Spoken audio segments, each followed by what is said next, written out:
I am honored to introduce our esteemed panel for this session, Mr. Jerry Pinto and Ms. Sathya Saran. Mr. Jerry Pinto is a celebrated Indian poet, novelist, translator, and journalist based in Mumbai, a Sahitya Academy and Wyndham Campbell Prize winner. He is best known for his deeply moving debut novel M and the Big Whom, which also won Hindu Literary Prize. His acclaimed biography, Helen, The Life of Times of an H-Bomb, won the National Film Award for the Best Book on Cinema. Pinto's body of work spans poetry like Asylum and Other Poems, gender studies like Surviving Women, and co-edited anthologies like Confronting Love. He co-authored Leela, a portrait with actress Leela Naidu, and has translated landmark Marathi works including Cobalt Blue, Baluta, and When I Hid My Caste. A law and liberal art graduate, Pinto has held editorial roles at Man's World and Time Out and continues to write for leading publications. Born in Goa and raised in Mahim, he remains one of India's most versatile and human literary voices. Let's welcome Mr. Pinto, guys.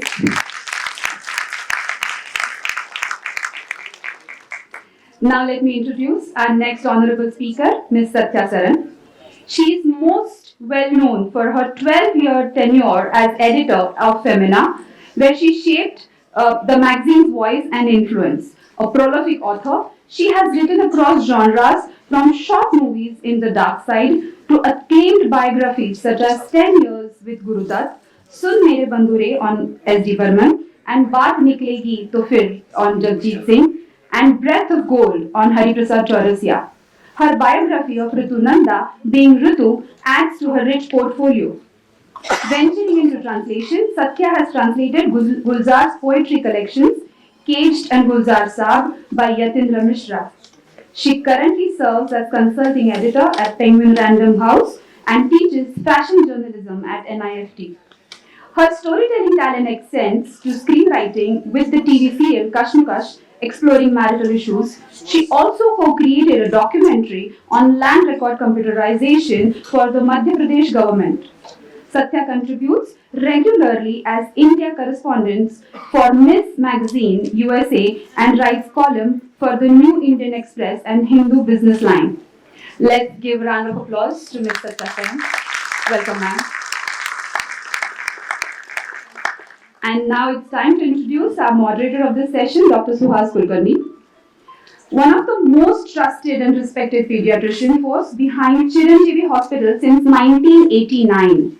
Founder member and past president of Thane Academy of Pediatrics, Dr. Suhas, a travel and a movie enthusiast, crossword and Sudoku expert, a poet, and active member of Wordsworth Group, is also a charter secretary and past president of Rotary Club of Thane Hills. Recipient of Lifetime Achievement Award from Thane Academy of Pediatrics, Dr. Suhas's dedication in polio eradication is well recognized. Today, he is drawing a hat of moderator and will be in chat with these two literary stalwarts. Let's welcome Dr. Suhas. Over to you, Dr. Suhas. Thank you. Yeah, thank you, Madhuri. Thank you very much. I must thank the organizers, including I think myself. I'm also one of the organizers. Anyway, so this is a new for me. It's a first for me, and I was wondering what am I doing sitting out here as a pediatrician. But then I realized that I have also been doing something or the other, writing here and there, and I even won essay competition way back in school. And that's okay. So, and after that, I've been reading a lot, but then, as you know very well, medical school, how it is, and after that, how busy you are. So, it's gone down a little bit.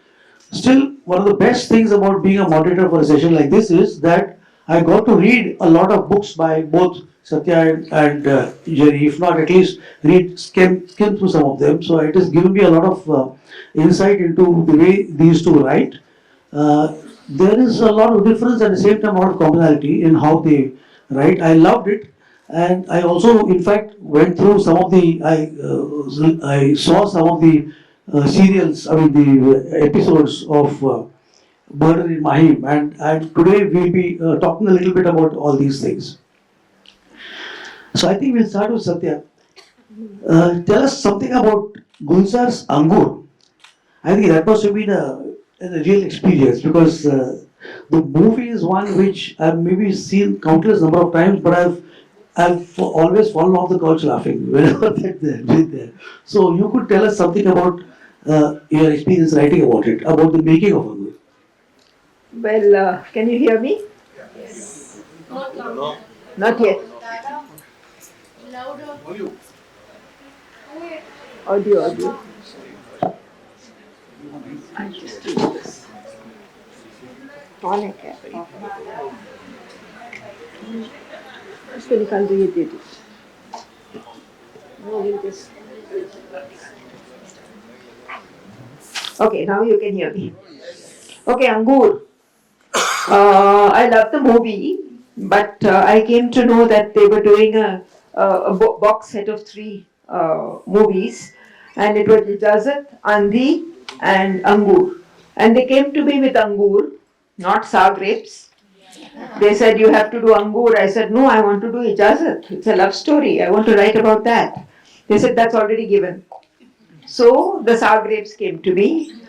But what really happened was that finally I started taking comedy seriously. You know, we all think tragedy is the big thing because it's serious, it's gambhir.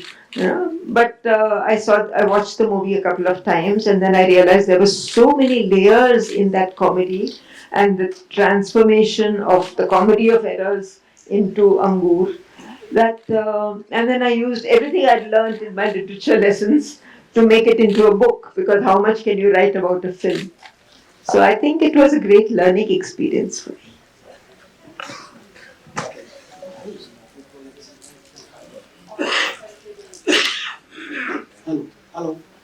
Hello. Can you hear me? Yeah, thanks. And I think every time we watch that movie, we find something new in it, something more humorous, and as you rightly mentioned somewhere, I think the layers are there, and every time you find something a little bit more comic or a little bit more interesting whenever you see that film. A timeless classic. Yeah, thank you, Sathya. That was nice. I think the next question can do Jerry. I'm a little jealous. Two of the most beautiful women in Bollywood, and he's written about them, Jerry. You know who I'm talking about? Yes? Anyone? Yes? And Helen. Yes. But if I'm right, you really could not interact with Helen during the entire making of the book. So could you tell us something about that? A long story, and like many stories that involve the Khans, perhaps not for public consumption. There are curtains that one draws across the thing, but really I felt that my book was not about Helen the person. I'm not interested in who came and who did what and who said what. For me, the magic of cinema is not the stories behind the screen. It is what do you see on the screen and how do you, as an audience, interact with Helen. So, for Helen particularly, the fact that she could be anyone, right? There was a time when the first time I think she really burst into our consciousness as an audience was when she was Mera Naam Chin Chin Chu, yeah? And suddenly what you have there is, you must remember, of course, that this is the time when India and China are bhai. We are friends with China. Everything's going well. There's nothing that has gone wrong at this point in time. So Miss Chin Chin Chu is really like a symbol of the integration of Tangra, of the bringing of Chinese to India, of this wonderful intermingling that has happened.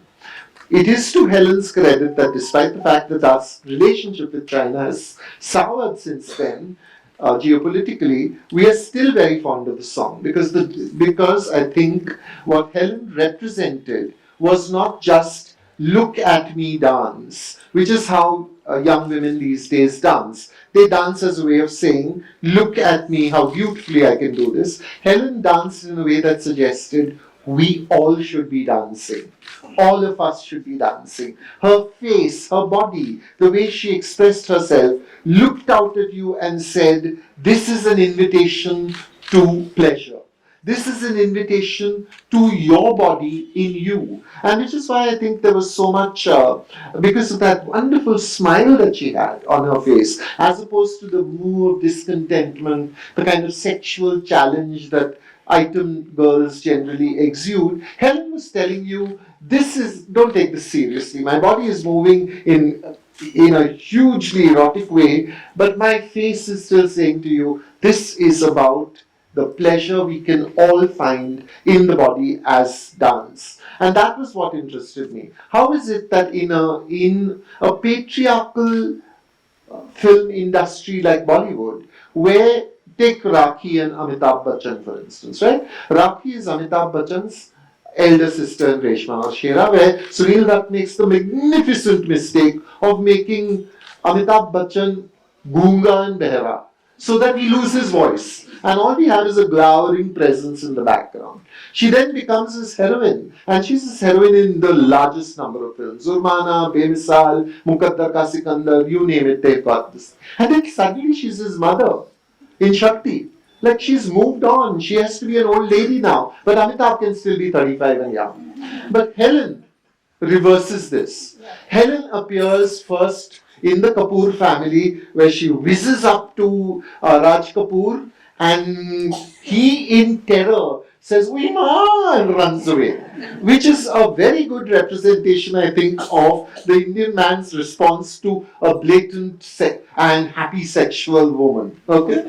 But the second thing that she does is she's now dancing for Prithviraj Kapoor. She is Menaka, the great seductress who arrives for Narad Muni and takes Raja Harishchandra away from his praja. Like, and you know, there's a lovely moment in this terrible B-grade film called Harishchandra Taramati, where you know, Prithviraj Kapoor arrives and says that he has given his kingdom as a boon to this Menaka the Apsara who visited him last night. And one of the courtiers says, "But Shahanshah, surely that was a dream." And he says with great Zen assurance, "Who can say whether that was reality and this is not the dream?" And the third time that we see Helen in that Kapoor family, it's in a terrible film where Bade Bade Lut Gaye. Only people of my generation will remember this song. You know, like these big muscly men in choti chaddis are all kind of like exercising, and Helen is walking through all of them, and Rishi Kapoor is involved. 3 generations of men vamped by one woman. That's an achievement you don't see. And she's one person I think who used to enjoy as much as the audience was enjoying. Enjoy dancing as much as the audience. Absolutely. And what kept me going, because I decided very early in the making of this book that I would see every single Helen film that I could lay my hands on, and this meant 1,000 films. She'd done 1,000 films, right? And I was also very sure that I would not just see the song and leave it, because often she had a role to play in the you know, there is that Tisri Manzil moment at the beginning of the film where the first suicide has happened, and Rocky with his strange, innocent, odd, big, doughy face, Shami Kapoor, rushes up to the scene, and behind, swathed in black silk and a big feathery boa and long gloves right up to here, says, "Tumhe nahi jana chahiye wahan, Rocky." You think, whoa, who is that? What is she doing in this film? And immediately you know, she was like a marker. You knew that something was happening here that shouldn't be happening. Okay? Like all of it was wrong. "Tumhe wahan nahi jana chahiye, Rocky," was said to you, to every single man in the audience. Don't come here. It's dangerous territory. This is marked woman. Great. That was too good, Jerry. Thank you. Yeah, this is coming to you, Sathya. May I make a request to the Thane Literary Festival that the next festival should be plastic free?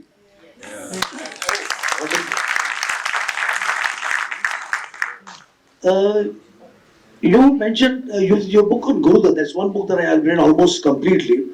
And if you remember, I spoke to you and we mentioned that he was a complicated man. You know, he was quite a dark shades. I don't know, the way he is very brooding sort of a personality. And you also mentioned that in that beautiful what do you call interview that you had of with Nadeem Khan, and we happened to see that a few days ago. You mentioned about two movies, Sahib Bibi or Gulam and Pyasa. So we all are aware that Sahib Bibi or Gulam, though it was mentioned as his Abrar Alvi's direction, there was some talk that maybe it was just a front and Gurudat had directed the whole film. Whereas Pyasa was actually directed by Gurudat. So you have mentioned the first one was by Dil, and the second one was by, the first one was by Dimag, I think. Second was, I don't know. Let me say it. Dil, and second was Dimag. It's simpler if I say. Can you just sort of give us a little background on this, or explain this, what you meant? See, like many of the people I've written about, unfortunately, I never met Guru Dutt. And till I started working on this book, which was entirely by accident, I didn't even think very highly of him as an actor. I did love Sahib Bibi Gulam. It was one of my three favorite films, Madhumati, Mughal Azam and Sahib Bibi Gulam. But at that point, when I started meeting Abrar Sahab, a whole new world opened up. And Abrar Sahab himself was a complete production. You know, he was a full film in himself. Every time I went to him, one didn't know what to expect. I think you got into the book because of in an article he had mentioned something. Yes. I went to do an article for Filmfare and ended up writing a book because this man was a three-act circus. You know, he was happy, he was sad, he had full of stories, he had memories, he could act. He would suddenly become Meena Kumari when he was talking to me and come up with dialogues from Choti Bahu.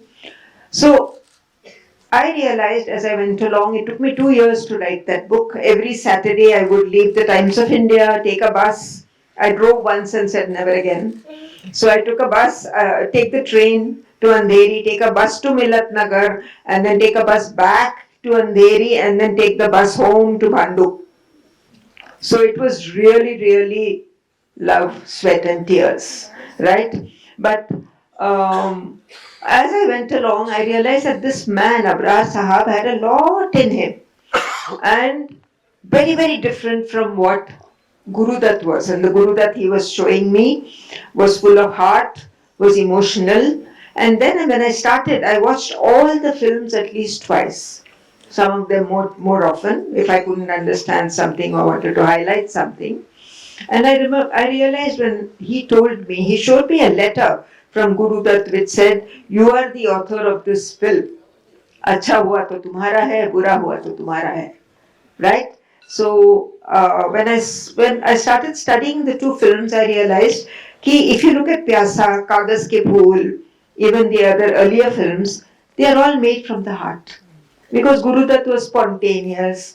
His scripts were never written in advance. Abrar would be writing the script on the morning of the shoot, and then Guru Dutt may change it. But in this case, the entire script was ready.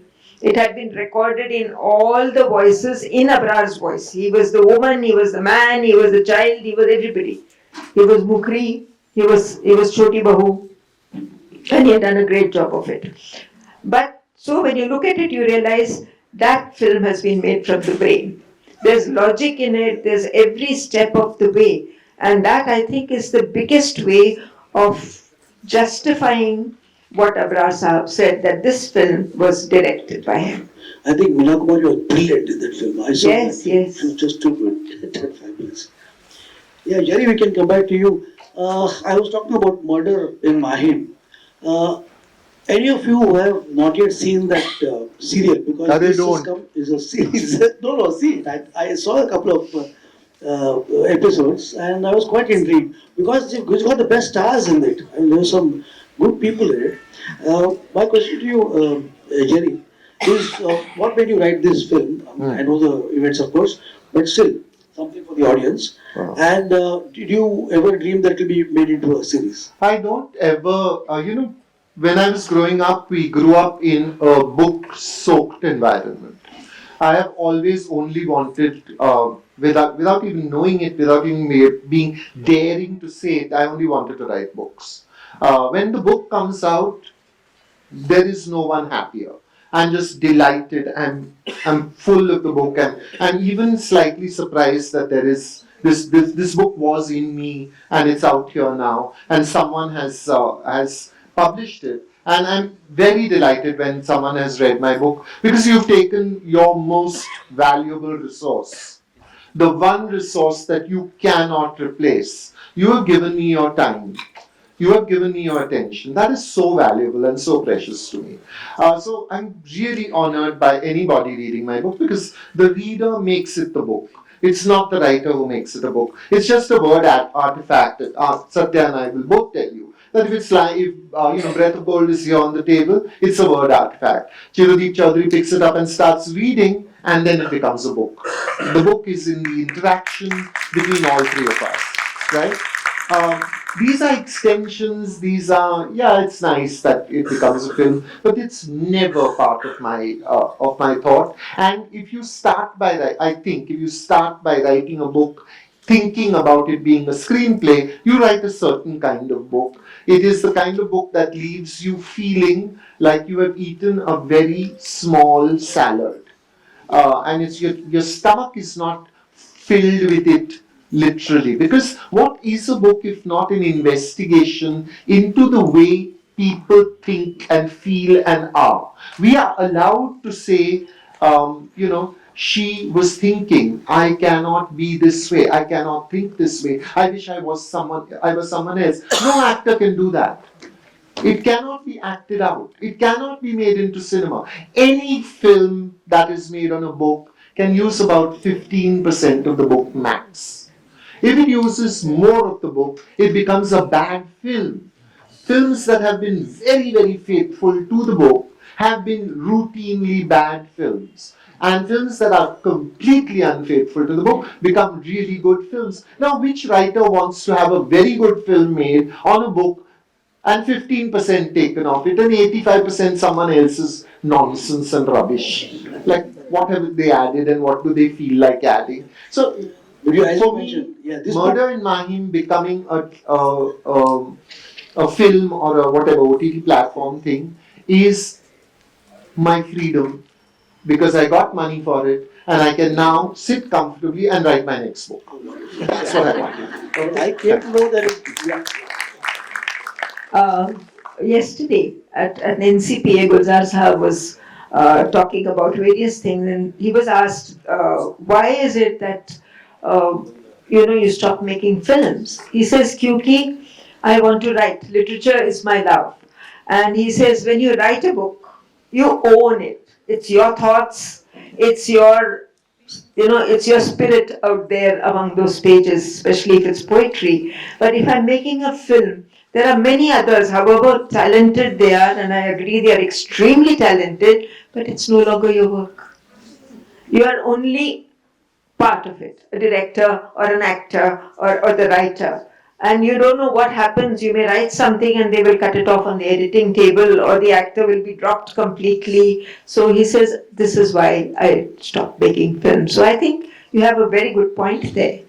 For instance, I was at Social Communications Media Department of the Sapphire Polytechnic where I teach. They did an essay on Renu Saluja, the director, the famous director, and I was stunned to know that in Jaane Bhi Do Yaron, there was an entire character played by Anupam Kher, okay, who was a hitman hired to kill a hitman. Okay, this is only something Kundan Shah could have thought of. Let's just keep adding stuff. And when Renu looked at the footage, she said, cut him out entirely. She removed the entire character. Can you imagine what Anupam Kher felt when he went for the premiere? Okay, that's what family and friends. Yeah, Absolutely. yeah. So, and cinema in that sense is ruthless because so much money is involved, right? Whereas, hey, I can write a scene in a book and set it in Prague without anyone thinking, how much will it cost to go to Prague? How many tickets do we have to buy? Do we have to deal with some outlet, some union there? Nothing of the kind. I go to Prague in a word. She flew to Prague. Totally free of cost. Great. One quick question to you before we go to some reading, if possible. Hari Prasad Chaurasia, S.G. Burman, Jagjit Singh, even for that matter to some extent Gurudat, all music buffs. Was it your love for music which made you write about these people, or vice versa, that you love for these people and therefore you wrote about them? When we were kids, no, we used to sit in the car, my sister and I, one window, and we would sing endlessly. My father used to say my car has a stereo system. Much before the stereo system became something we could afford at those days. So I think I've always loved Hindi film music. I've always sung Hindi film music. Don't ask me to sing, you will all run away. But the fact is that when Gurudat happened, and somebody read the book and came to me and said, we really loved this book and we love the way you write. So we have collected a lot of material on S.D. Burman. If we can hand that to you, no, will you write a book on S.D. Burman? I said, but S.D. Burman is dead and gone. मैं कहाँ से उनको पकड़ के लाऊं? He said, no, we have a lot of material, all the press clippings, everything, some interviews, we'll give them to you. And that is how I got into my next book, which was S.D. Burman. And I think what happened there was very miraculous. There were already 2 books on S.D. Burman. One written very, very beautifully by somebody in Bangladesh called H.Q. Chowdhury, which I used as one of my sources. So my editor and I sat down and said, what do we do with this book? How do we write another book which reads exactly the same? And so we broke the mold of writing a biography. We made stories. S.D. Burman is a book which has stories, which has a little skits in it, which has S.D. Burman's voice talking, imaginary of course, but yes, I got that tone because I read his autobiography, a very short autobiography, incomplete. And because I've lived in Calcutta, I could think like a Bengali gentleman. So I used to don, kurta pajama or kurta dhoti and sit in my mind and say, now I'm S.D. Burman, now let me write it. So this is a little miracle that happened with that book, which also happened in Hari Prasad Chaurasia. I know that you weren't very keen on reading, but I'm going to read a very small part of your book, very small, just one paragraph, which more or less sums up what Helen was. Okay, when the whistling dies, it's difficult to say how a film legend is made. For instance, common wisdom might hold that first you need to be a star, but Helen was not a star in the way Hindi cinema defines stardom. Her name in the cast was not enough to pull in the punters, never mind ensuring a repeat audience. Few people, if any, would go to see a film only because Helen was in it. But if she was in a film that you did want to see, your anticipation would be heightened by her presence.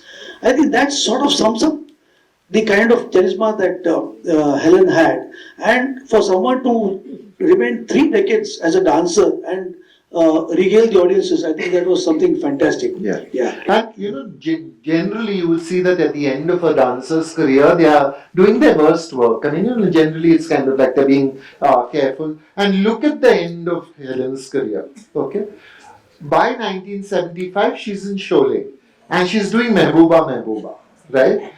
She's doing Dawn. She stands there in that doorway, and she jiggles. And she jiggles perfectly. She's got the body still to jiggle for Dawn and to be a completely convincing distraction, because Dawn is packing to leave somewhere, and she enters and starts dancing, and Dawn behaves as Amitabh, as if every hotel room Marriott में तो एक औरत आके नाचती होगी. This one also, there is one dancing woman who is dancing, and then in that moment of such potent, phallic symbolism, she removes the bullets from his gun and drops them on the floor, and then it is a moment she sees a bullet which is out there, so she goes down on the floor, and we get a really good view because the camera is full frontal. Okay, and she flicks one last bullet underneath the bed. Are Kapoor's behan, what is that? Karishma Kapoor, no? Dance, or Kareena Kapoor. Chhodna yaar. Karna. You don't try. Okay, Helen got it like and she was 45. I was actually going to go down and do the flipping and all, but my cleavage is not what it used to be. So I decided against it. When your mic was dancing. Sorry. And this was my Dada Konke moment. The mic dangled. Yes. Sathya, could you read something from from something which you I have two tiny excerpts to read, one from fiction, Okay. because in all these biographies with all these great people around, they forget I can write fiction also, which is my first love. Yes, her book of short stories is a must read. Huh? Night Train, you must go and read that. It was the first book, but simply amazing. I loved it when I said that. Okay, now I marked the page and it's vanished, but I'll find it. Okay. Oh, this is Ustad Zakir Hussain. Okay, this is in Bombay. When I research a book, I live with the person. So I practically, what is it called, shadowed him. What's the word for shadowed? Stalked. I practically stalked Hariji. Now I'm stalking Gulzar, but earlier I was stalking Hari Prasad ji wherever he went. So when he had something at the Bombay main lawns of the CCI, I was there. It was a Shraddhanjali to his guru, Annapurna Devi. So this is what happened that evening. Okay? At last the evening was upon him. It was his turn. Why did he feel such a heaviness in his heart? Everything had gone perfectly. Young Kaushiki had sung with feeling. Amjad Ali Khan, Birju Maharaj, Shiv Kumar Sharma, Zakir Hussain and Nityanand Haldipur, all of them had gathered without hesitation to pay homage. Each unparalleled in his field, each had held his own. Flute and voice, sarod and ghunguru, santoor and song, the notes had risen like offerings to circle around the portrait of his Guru Ma. He looked at the picture of Annapurna Devi undulating gently on the backdrop and closed his eyes. He remembered her smile, rare but like sunlight breaking through monsoon clouds. In this photograph, though, she looked teary-eyed, as if despairing of the state of the world. But they had found a likeness in no other image that allowed enlarging. Far away, the audience was clapping. He stepped onto the stage. It was his turn to offer Shraddhanjali to his Guru Ma. He smiled at Shiv Kumar, who was already seated in place, trusted friend, companion, and music through the years. Together they had made history. But today they would offer respect, humble, sincere. Today they would play for Guru Ma. His heart swelled at the first cadence of the santoor. The audience took a deep breath. Here were well-loved sounds. The blending of flute and santoor, one lifting the soul to float high in the skies, the other carrying the listener through babbling brooks and flower-filled fields. He picked up the flute, placed it on his lips, just so, a gesture as familiar as taking breath. He inhaled deep, till his lungs were full. They had held him in good stead, belying the passage of years.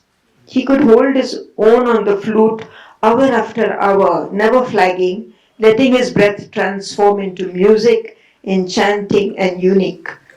Pursing his lips, he played the first note. His heart fluttered. The note was flat. I am tired, he thought, heavy with distress, but I must play. He blew into the flute. Flat again, and yet again. Where was the resonance and that effortless lift? The audience waited, hushed. The stars held their breath. Such a thing had never happened to him before, and yet today his flute would not sing. His breath, the santoor sang out, camouflaging the chaos clanging in his mind. Bless you, Shivji, he thought as he prepared to try once more. By the end of the evening, he had barely played a few notes. The heaviness in his heart muffled the applause. Why, he asked of the eyes that looked back at him from the portrait. You, who were mother, teacher, guru, all in one, why did you abandon me? Was I such a poor pupil that you could not accept my offering? The next day, they rushed him to hospital, where the doctor inserted 3 stents into his heart. He smiled when he came out of the operation theatre. It was not you, he intoned to his Guruma. It was my stupid heart, acting its age. I will play yet again, he whispered a promise. Super. I thought with all the doctors around, Yes. Each I should do I'm sure something. he must have been he must have had many more concerts after that. I'm sure about it. Yes, Because yes, I have heard him play for 7 hours at a time. Beautiful, beautiful. Yeah. Yeah, actually, these two authors, I think we could have 2 days devoted to their work. Yay, I don't next know year. that next time we'll do that. But today it's short of time. I have a pleasant duty, in the sense, it's my own, of course. Gautam, can you please do the duty? Sathya. Oh. Sathya, this is a small offering for you. Okay? She's an author of international repute. Her genre, wide and varied. She's even written books for children, and her short stories are a must read. We've gathered to hear her talk about her fascination for Bollywood, music and its exponents especially. She's described as many as she could. Take Hari Prasad Chaurasia for example. His story is so wonderfully told. A flautist known the world over in a book aptly called Breath of Gold. Her creativity is its peak, as she describes in Barmandra's Sun Mere Bandhu Re. His musical evolution, struggles and triumphs. Her literary genius is on display. The Ghazal maestro Jagjit Singh is the subject of another masterpiece. If he is aware of Baat Niklegi To Fir, I am sure in the heavens he will be at peace. 10 Years with Gurudat is the book. Abrar Alvi's journey, super description. For every fan of the gifted filmmaker, this reads a definite prescription. She's written about Gulzar's Angur, the making of the evergreen comedy. A tale of 2 pairs of twins, a concoction that's really heady. Thank you, Sathya, for the treat. You have infused life in these pages. I'll urge all of you to read her books. She's created of all such beautiful images. Thank you, Sathya. Thank you. This one for Jerry Pinto.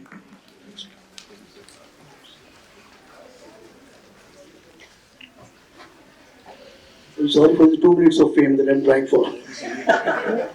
Good. Yes. Journalist, novelist, poet, translator, a keen intellect, a probing mind. Readers from all ages love his books. As something of interest, they all find. His Bollywood foray includes 2 of the most beautiful women ever. 2 books describing their life have immortalized them forever. The first, on the one who made men sit up and take notice, was Helen, known as H. Bomb. Her dance moves no one could miss. Every hot-blooded man's fantasy, he's brought out aspects hitherto unknown. For decades, her twinkling toes, oh, seductive numbers, she'd won.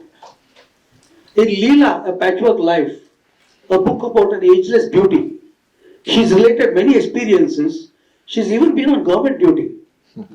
His words, I've said his because I realized that the book is full of humor and a lot of it is due to Jerry's beautiful way of presenting it. His words will make you smile, laugh, guffaw and even cry. All captured in an inimitable style. Read it and you'll soon know why. A murder mystery based on true events, a sensitive look at the gay community. Murder in Mahim, now a web series. Do see it when you get the opportunity.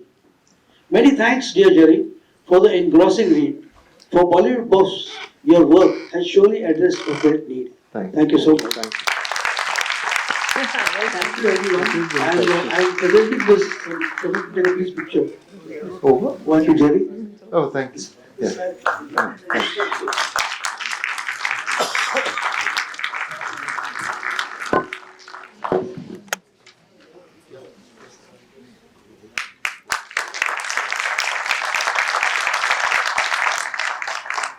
Thank you. I hope you both have enjoyed this as much as I've done. Thank you. Thank you so much. Thank you.